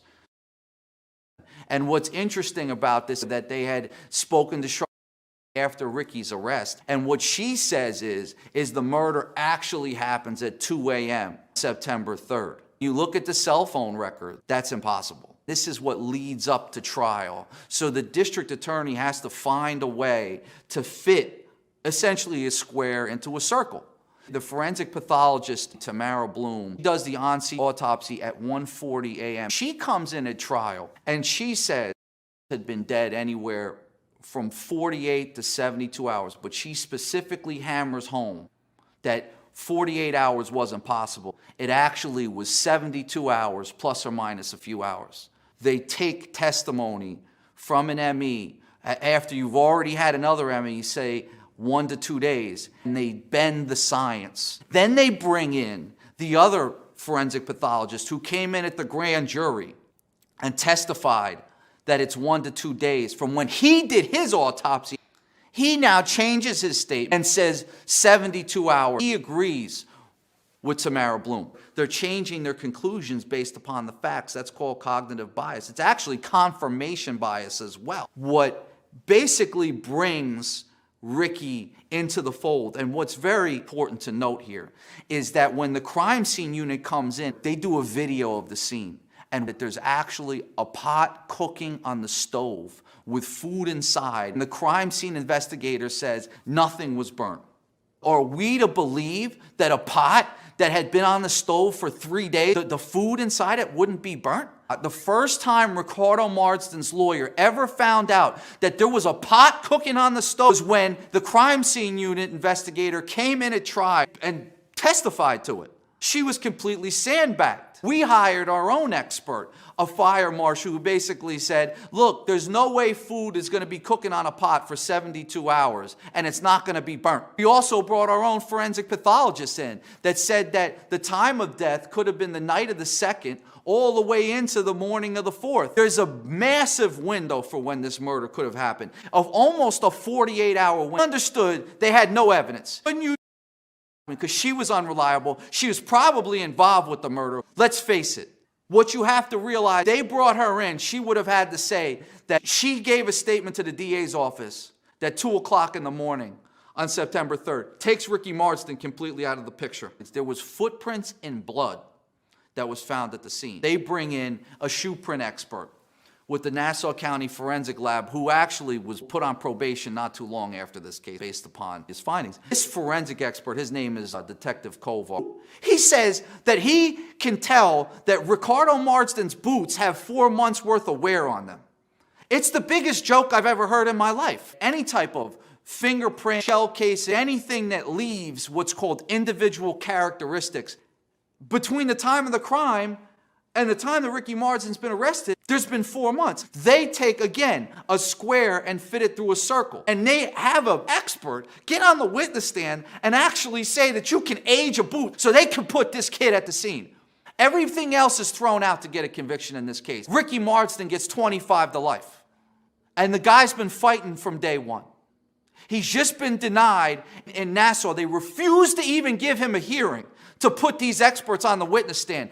Dr. Wah, a forensic pathologist who has decades of experience, has stated that the forensic pathologist's testimony in this case is not supported by science, that it's a lie. What did the jury get to hear? They heard 2 experts come in and say 72 hours plus or minus a couple hours, which basically puts that cell phone that pings off of that tower, it puts Ricky Marsden almost dead in those sights. They take the facts and they bend them to bring this kid in. And that's what he was. He was a kid, 17 when died. There was no motive for Ricardo Marsden to kill. Funny thing was, they said he did it over weed. They searched the whole apartment. They brought drug dogs in. They found no drugs. So what's the motive? Look at the evidence. We get another forensic expert, George Shiro. to review Detective Kovar's testimony. Shiro says, can't age a footprint. There's no scientific validity, meaning it's false. The other thing that George Shiro points out is how many people were wearing a size 8.5 Timberland. Then the cooking pot. Nobody cares about that. Crime scene unit investigators have to turn the burner off. This is the evidence that convicted Ricky Marsden. Bad forensic science, bad statement. A statement that even the police believed was false. And the police wanted to use Blackman as a witness against Ricky Marsden, but the DA didn't believe. Yet Ricky Marsden sits in prison. He's been in jail now 14 years, based upon junk science. Police officers who didn't investigate his husband appropriately, they didn't investigate the 2 or 3 other men that threatened to kill this guy. Other people had far more of a motive than Ricardo Marsden. I'm asking for people to help, right? Madeline Singas, she's the district attorney in Nassau County. Ricky Marsden needs all the help he can get, or he will sit in prison at least another 11 years, and then he has to go to the parole board. An innocent man. He's claimed he was innocent literally from day one. Thank you.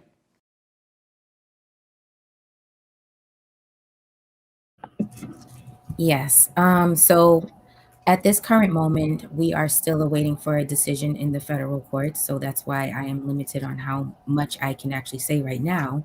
But I will say this piece. I've been with my husband for over half a decade, and I've known him for 20 plus years. We currently have a 1-year-old son. Being parents and trying to bring some level of normalcy to our lives has been the most challenging part of this journey right now. As parents, we both see the sadness in each other as we continue to wait for the courts to right their wrongs. Prison is designed to break the individual and the family structure as a whole. So when it comes to wrongful convictions, you can almost guarantee prosecutors have zero accountability. Last night, Coach Edwards spoke about trauma. Upon entering into this part of reality that is concealed with hatred, we found love. Through love, we have been experiencing a perpetual cycle of trauma. I literally had to leave the state right before the country shut down during COVID because I had no genuine support system to give birth to my child. That's what the stigma of incarceration does to family dynamics. When it comes to advocating for anyone who is wrongfully convicted, I've learned many things about people. One is they either won't listen or they won't support you unless there's a direct benefit to them. As a wife and mother, I have to work twice as hard to make even. My only option is to be resilient. I have good days and I had bad days. Some days I can't get out of the bed, but most days I do because when I look at my son, I want him to see the effort that his parents made for him despite our circumstances. I make it my duty to balance my home and marriage. I could have given up, but rejection propelled me to think and strategize on how to get the right people to listen. Taking on a role like this is a 24/7 job where the only compensation is freedom. While my husband is physically incarcerated, I am mentally and emotionally incarcerated with him. I don't have real friends or support from my family because they refuse to understand why I continue to support my husband. I assume they feel I'm creating my own suffering, so I choose to live peacefully in isolation from the outside world because that's where I feel safe. I lost a lot during the time that I spent advocating for him, but I gained so much wisdom in the process. I don't regret my decision because he will be free one way or another. We don't know what tomorrow holds, but I know every day is a new opportunity to kick the door down, another door down in this justice system. It should be very unsettling knowing that the system is so corrupt and broken that innocent people are in prison. You can't say you're woke if you refuse to acknowledge how the prison system continues to perpetuate generational genocide. We need to support wrongful convictions on a case-by-case basis. If we really want to change the system, we have to acknowledge wrongful conviction and the inhumane conditions of prison, unfair sentencing, school-to-prison pipelines, and systematic racism. We cannot fix the problem without addressing the roots of the problem. And for all the families that have been affected by wrongful convictions on this show, my heart goes out to you. your children, and everybody else that is directly affected by it. I understand firsthand what that means and how your lifestyle has to completely change just to protect your loved one. So with that being said, I'll just leave it at that. And if anybody has any questions, feel free to ask. We do have a petition for Ricardo Marsden that you can have access to on change.org. We also have a website that you can access some more details on his case at bittersweetnyc.com. And that's pretty much what I do as far as advocating for wrongful convictions in the families of the incarcerated. Okay. Thank you so much. And I didn't catch it. How long did you say your husband has been in prison? He's been in prison for 16 years now. Wow. And you're strong. I commend you. Thank you. I commend you for fighting. A lot of people give up.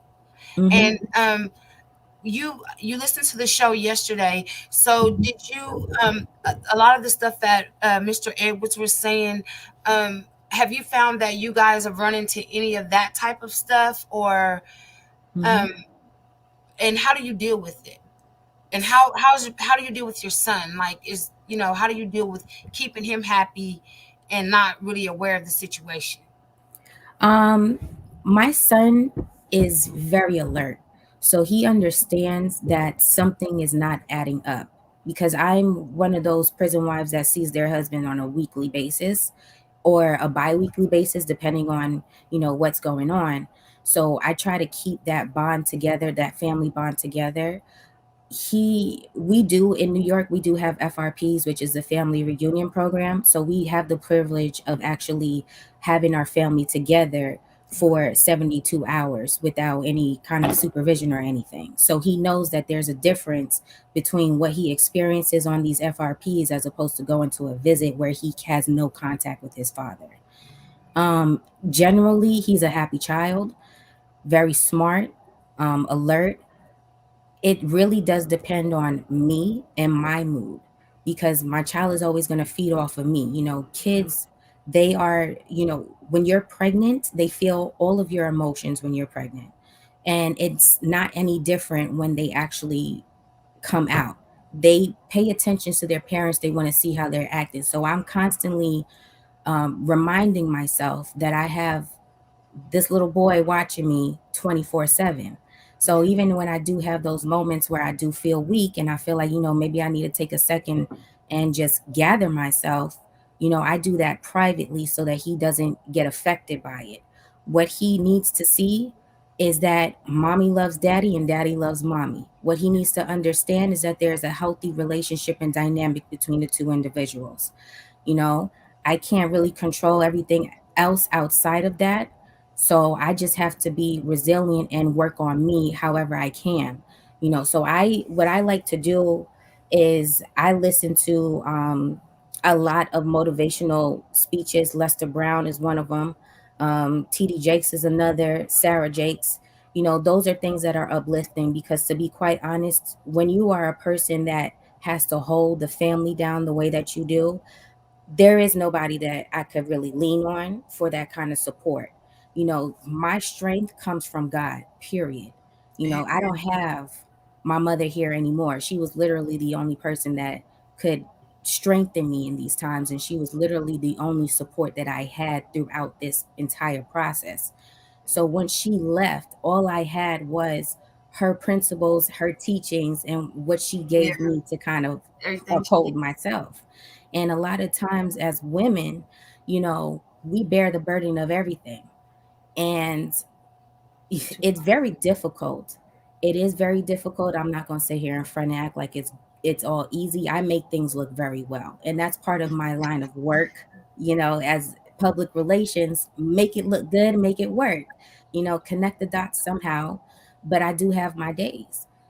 You, as any family member, whether they dealing with a wrongful conviction or not, you have to learn how to heal yourself internally, and know who to actually confide in, because sometimes the people around you, you cannot confide in them. Sometimes you need to go seek some outside help, like Coach Edwards.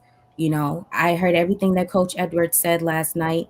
I think that families need to get in touch with him ASAP that are affected by incarceration, because he's going to give you a different perspective on what is actually happening in your mind and why some of these circumstances are affecting you on a personal level and your body, mind, and soul. Because if you're dealing with something internally, on a mental level and a psychological level, it's going to start to affect you on a physical level one way or another. Yes. Do you have anything else you would like to add? If not, then we'll bring everyone back on the screen so we can do a Q&A. I would like to say that you don't know, nobody really knows what any of these family members are going through. And when you're dealing with wrongful convictions and the people that are directly affected by it, you have to keep in mind that they're dealing with their own internal struggles as well. And sometimes a lot of that can cause miscommunications between them and their families. And it's important for these family members to understand to have patience with them, as they need to have patience with themselves. And for anybody that knows somebody that's dealing with a situation like this, whether they're wrongfully convicted or not, please just have some respect for that family and what they're going through. If you're not going to make any contribution at all, just stay quiet. Yes. Stay out the way. That's it. Okay. Thank you very much again for your time. And if anyone has any questions, could you start dropping them in the comment section? I wanted to start out with a question for you, Jay. I wanted to know exactly what it is that you're doing with the BLM chapter. Well, I found the Black Lives Matter Prison Chapter. Basically, I wanted to piggyback on what Black Lives Matter because they got a big stage out there. So when I reached out to the founders of Black Lives Matter, they basically gave me the go ahead to do what I do. Like one instance that happened, there was a sister named Sheila. She's in Indianapolis. Her son was killed in prison, so she reached out to me. I reached out to people like Plus and a few other organizations that helped me network with getting this woman some attention on her son's death within the prison system. So what we do at Black Lives Matter Prison Chapter, we try to help people like the sister who basically feel alone out there fighting the fight for her husband. And we try to give them answers to a lot of their questions, because we are experiencing this. And being that I got access to a cell phone inside of prison, I'm able to reach out there and help people like her, help people in these type of situations. Because, like, as you guys know, I've been down 32, going on 33 years since I was 16 years old. Basically, I've been fighting this fight for a long time, and I'm also a political prisoner. I'm also a jailhouse lawyer. I'm everything that the system don't like. That's what I am.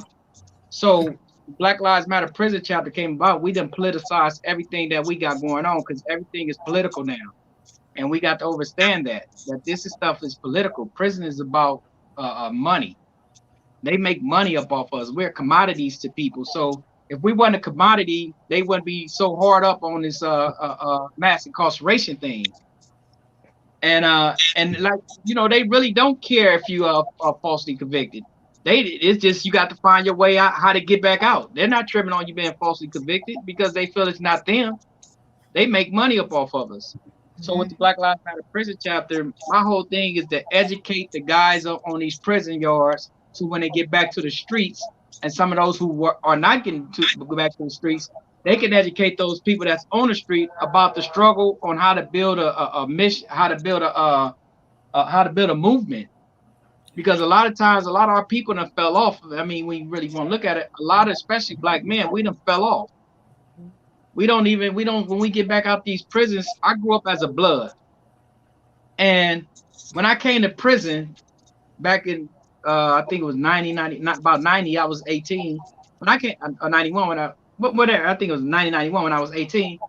I came to prison, and I'm on a maximum security yard. It's one of the hardcore prisons in almost the world. It's a Folsom State Prison.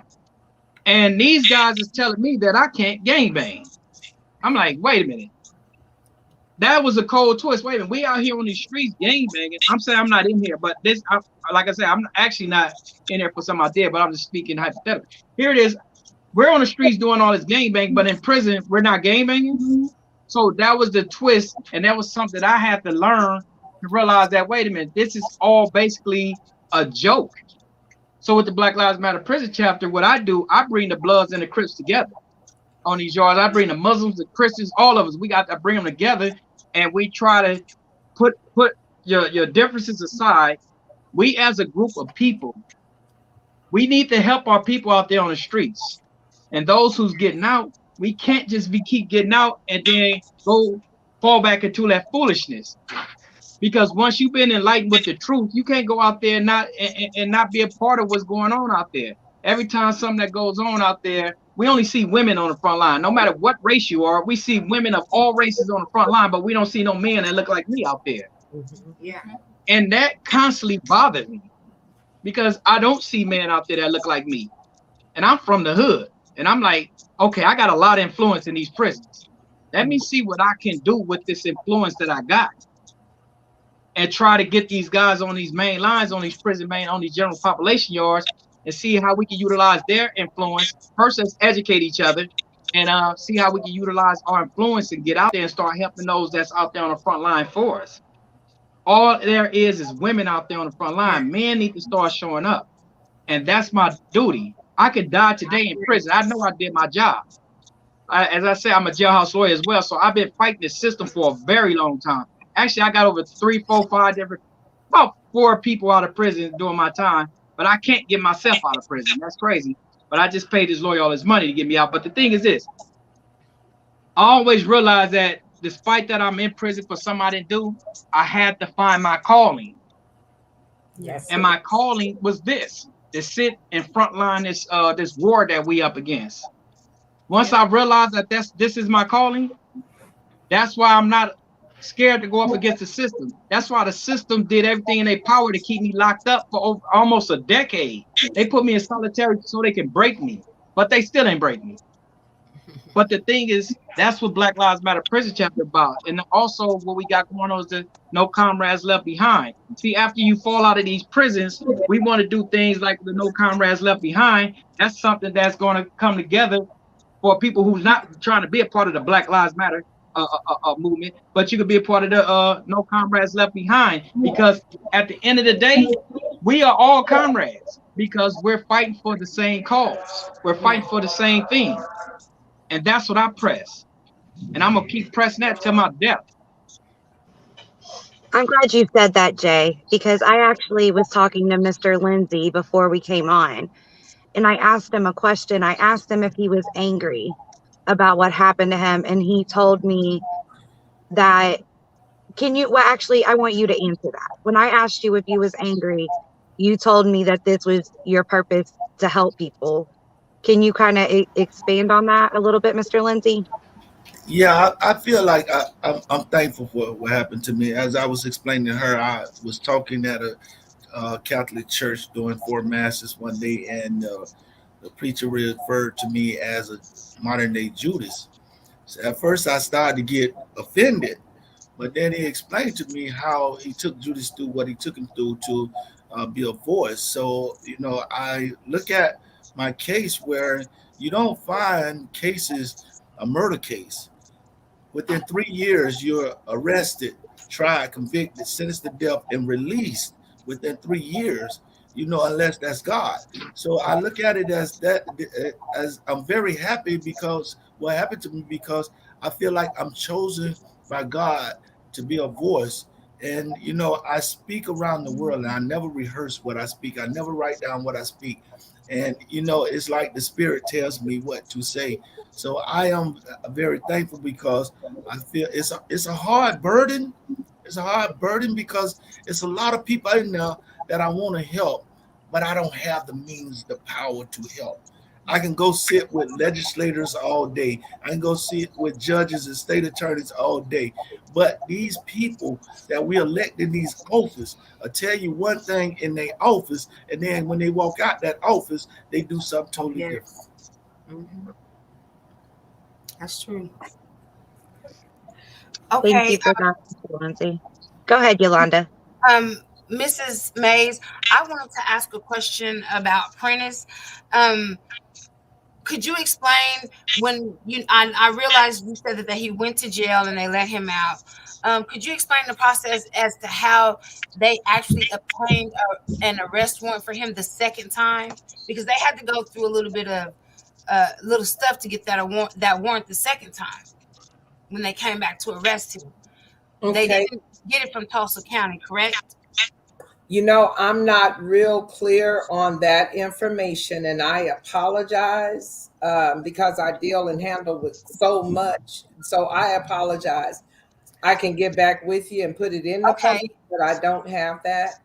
Okay, well, yes, that did happen. He was a Tulsa County. Once they dropped the charges the first time, the DA had to go to the next county over to have a warrant issued for Prentice's arrest. So the warrant where he went back to jail and was tried and found guilty and sentenced to life plus 25 years didn't even come from a county where he was living. So to me, I really believe that the arrest itself was illegal. It had to be an illegal arrest, because why do you need to go to a whole nother county? You tried here and it was dismissed and it was thrown away. That man, there's no reason that he should even been taken back to jail. He shouldn't even been through a trial, because you had to go through all these circumstances to even get an arrest warrant for him. That's right. And I asked Mr. Ponds, because I told him it's important that people hear his voice. And his statement is that he turned down plea agreement of 2 years, time served, because they were going to make the plea a felony, which would have violated his parole. And he would have had to come back and do 20 years on the parole. So they're still playing games with him. So I did ask him to give me words, because I think it's important that you hear words straight from his heart. And he said he's sorry for it being so long. He said, my story should affect anyone who's a homeowner first and foremost. I worked every day, 13 hours a day, 6 days a week, only off on Sundays. I'm supposed to be protected in my home, but for some overly aggressive 50-plus white man to assault me in my home and not being able to protect myself is unheard of. I'm innocent. This shouldn't sit well with anyone. I was where I was supposed to be. The guy testified, I took his belongings during the altercation, but you can clearly see they're right there after the altercation. I sat in jail 63 days and the case was dismissed because of the witness not wanting to prosecute. Then the rearrest 6 months later and get found guilty by a jury to life plus 25. I'm not asking for no special treatment. All I want is for them to look at my evidence. It proves I did nothing. The case proves I did nothing but protect myself. Yes, that sounds like Prentice. And I just want to say too about Prentice, he speaks all the time about his children and his grandchildren, how he'll never get this time back. And, you know, a lot of times we forget about the families. And Makini, you know, you touched on so many things about what you go through, not just what your husband goes through, but also what you go through.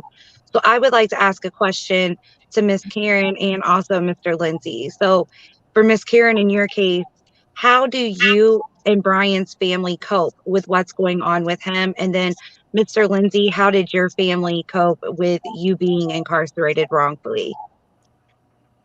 Brian and I, we were friends before this happened, before he was incarcerated. So we had a friendship, and that friendship has just maintained and flourished.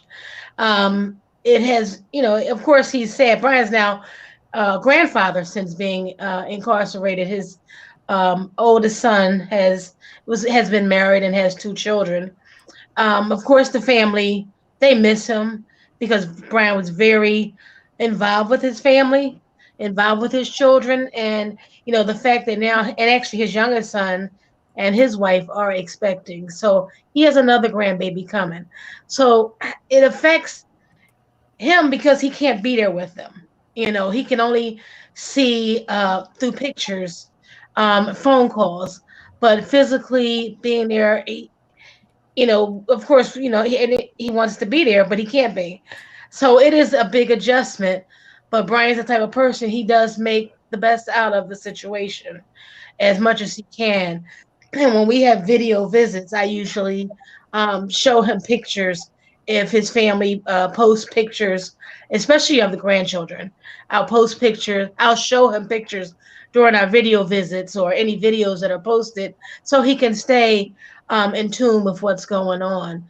So, it's a big adjustment, and it has been a big adjustment for everybody. Brian's been locked up for September makes 20 years. He's missed out on a lot. Births, deaths, weddings, good occasions, and he's missed out on a lot. But all in all, I can say Brian is the strongest man I know, because he has handled this situation with dignity. When he's been trying to be stripped of dignity, he has handled it with nothing but dignity and pride. He has held his head up when I don't even know how he could continue to keep his head up. And he is a man of faith. He's a man of strong faith, and he prays. He prays a lot, and prayer gets Brian through a lot of things. And even if I'm going a little crazy, he'll say, "Karen, baby, pray. We're gonna pray about it." And we'll make up a time. Meet me in prayer at 6 a.m. Meet me in prayer at 11 p.m.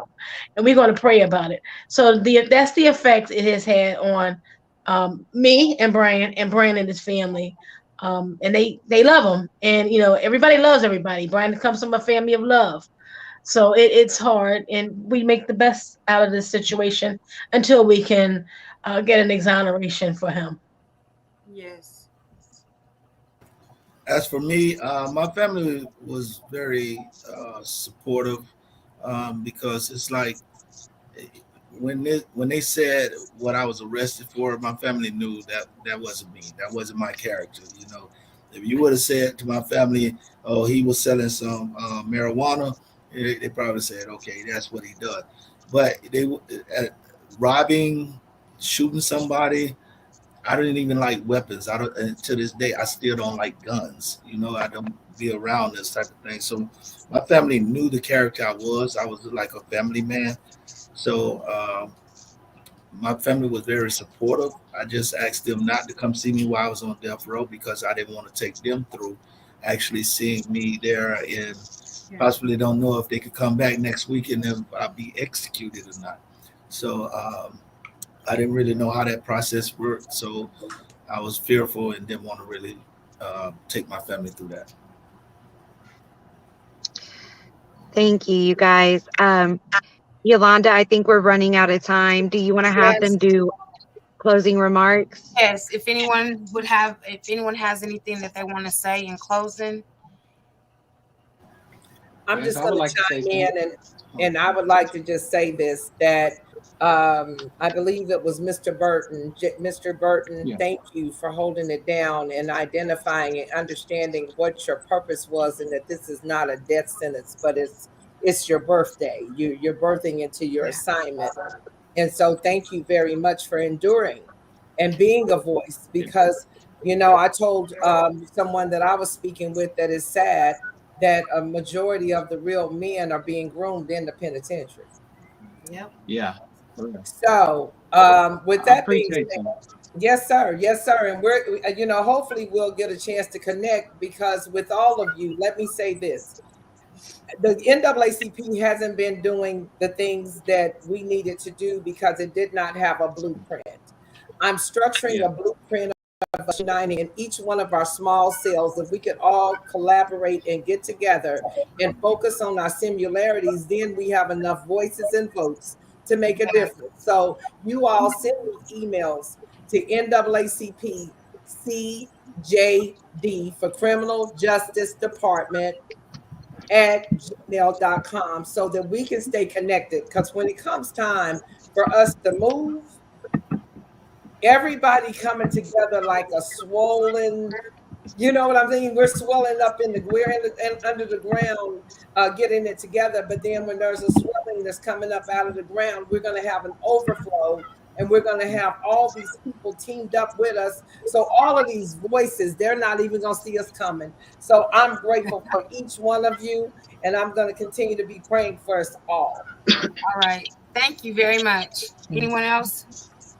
Yeah, I would like to say something. First of all, thank you, Plus, for giving me this opportunity to spread the word, not only for me, but for all the voices, people that's behind these walls, that have been sitting behind these walls for decades. Trust us, it's a lot of brothers in here that's holding strong, and some of us are coming home, and they're gonna be different men when I get through with them. And also, if y'all want to reach out to me, y'all can catch me on Facebook at BLM Prison Chapter. It's I don't have my sign here. It's a red and a blue bandana tied together. That's me. Y'all can just inbox me, or you can follow me on Instagram at Freedom for J Burton, #4, Freedom for J Burton. And I have to give it up to Plus for giving me, my time to do this right here.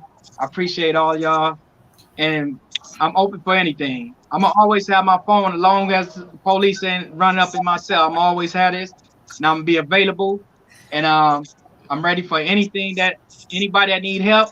I'm here. Me and my organization, we're putting it together, and we help that we can get. You can also check out our website at nocomradesleftbehind.com. You also see things that are going on there.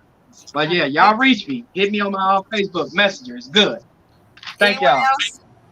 I just like to say thank you, and I just want to say to Jay and Mr. Lindsey, I actually do follow you guys on Facebook, Jay, on BLM chapter, Black Lives Matter Prison Chapter, and I'm always on there posting, and you're always replying. So it's good to put a face with a name.